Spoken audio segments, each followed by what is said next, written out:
सुबह से लेकर शाम तक जितने तुम्हारे करकमलों से कार्य संपादित होते हैं, सबके पीछे लक्ष्य सुख ही होता है। कोई शराब पीता है वो भी सुख के लिए ही पीता है, जुआ खेलता सुख के लिए खेलता है, ताश खेलता सुख के लिए खेलता है। लेकिन याद रखना, आग में हाथ डालने से हाथ जल जाता है, बार बार हाथ डालने से आग में हाथ बार बार जल जाता है। लेकिन जिनको समझ आ जाती है वह आग में हाथ नहीं डालते हैं तो हाथ नहीं जलता है, और हाथ नहीं जलता है तो जलने का दुख भी नहीं होता है। इसलिए जो गलत कर्म है उनको बार बार करने से जिंदगी में बार बार दुख ही पैदा होता है। इसलिए समझदार लोग गलत कर्म बंद कर देते हैं तो दुख भी पैदा नहीं होता। दुख को सुख में बदलने की केमिस्ट्री सीखो। क्यों दुखी होता है इंसान? एक स्त्री रो रही थी, मिलिट्री के जवान की पत्नी थी, ज्यादातर रोती रहती थी। रोना स्त्रियों के लिए सहज बात है। इनके शरीर के अंदर कोई सिस्टम भी हो सकता हो, लेकिन एक स्त्री रो रही हो 10-20 स्त्री उसको सहयोग करती हैं रोने में, और 10 पुरुष रो रहे हों कोई पुरुष सहयोग नहीं करता, टुकुर टुकुर देख लेता है। स्त्री के अंदर बहुत जल्दी करुणा आ जाती है। रोना धोना, रोती थी। पड़ोसी स्त्रियां इकट्ठा हुई, वो भी साथ में पूछने लगी, क्यों रोती हो बहन? अरे तुमको मालूम नहीं, मेरा पति जम्मू कश्मीर के बॉर्डर पर मिलिट्री में नौकरी करता है, अब मरा कब मरा तब मरा, लेकिन अभी तक नहीं मरा। तो बोले फिर क्यों दुखी हो? बोले मर जाएगा तो क्या होगा। बोले अभी जिंदा है तो क्या हुआ है? बोले जिंदा है तो भी मेरे लिए मरे जैसा ही है, क्योंकि आता ही नहीं, वहीं खड़ा रहता बॉर्डर पे। और मर जाएगा तब तो बिल्कुल मेरा सुहाग ही खत्म हो जाएगा।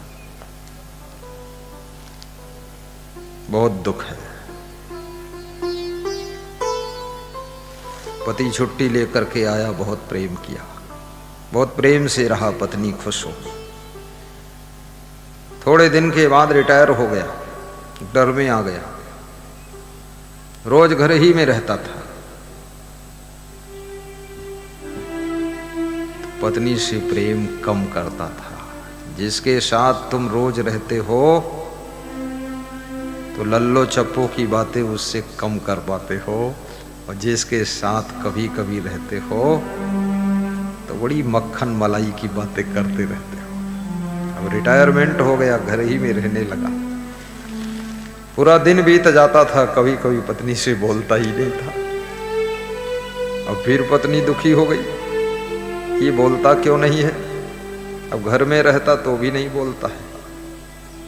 सब देख देख कर तमाशा पति को टेंशन हो गई। अरे 3 घंटे तो ये सजती झदसी है, बालों में रंग, होठों में रंग, गालों में रंग, नाखून में रंग, हथेली में रंग, पैर में रंग, रंग में रंग, सब परिवार हो गया तंग। पति सब देख देख करके पूरा हैरान हो गया, चुप हो गया। अखबार में एक दिन समाचार आया था कि एक पति 67 साल तक मुख से बोला ही नहीं। 67 साल की उम्र के बाद जब पत्नी मरी तब उस दिन बोला। तो लोगों ने पूछा, तू तो बोलता ही नहीं था, लगता था गूंगा है। बोले गूंगा नहीं था, मेरी पत्नी की किचकिच से परेशान होकर बोलना ही बंद कर दिया।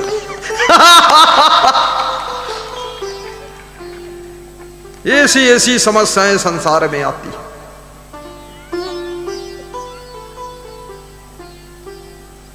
अभी कल मैं न्यूज में देख रहा था, 128 किलो की वजन पत्नी अपने पति के ऊपर लद गई तो पति नीचे दबकर मर गया।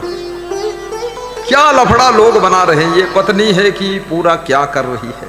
अरे भाई, कमजोर पति दब के मर गया। महाराज को भी मैंने दिखाया समाचार, तो बोले अरे राम राम। उनको जब कोई बात कहो तो बोलते हैं राम राम सीता राम सीता राम। लेकिन मैं भी आश्चर्य में पड़ गया।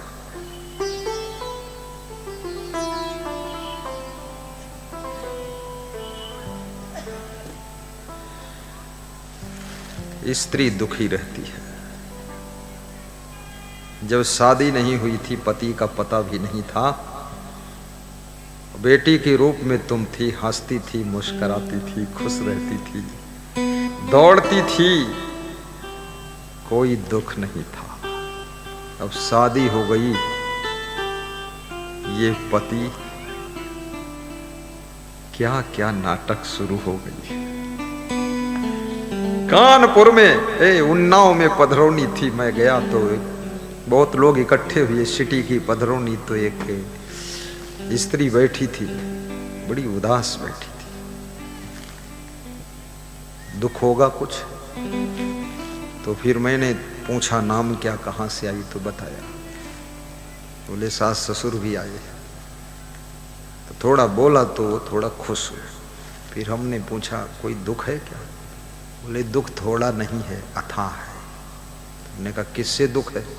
बोले जो हमारी सासू बैठी, इनसे मारपीट तक सब हो चुकी।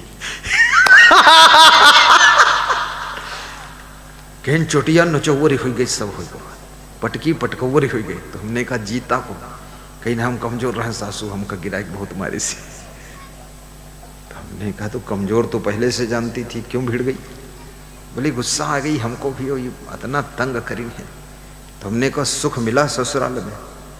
कहीं न सुख, रोई रोई सब उम्र गुजरी, न पति सुख है, न सासू सुख मिला, न ससुर से मिला।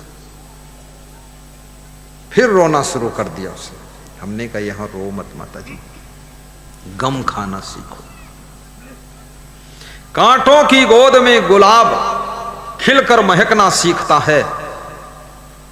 अपने ससुराल के बीच में सासू अगर कांटे जैसी है, तो उसकी गोद में तुम गुलाब बन करके बहु मुस्कराना सीखो, मुस्कराना सीखो।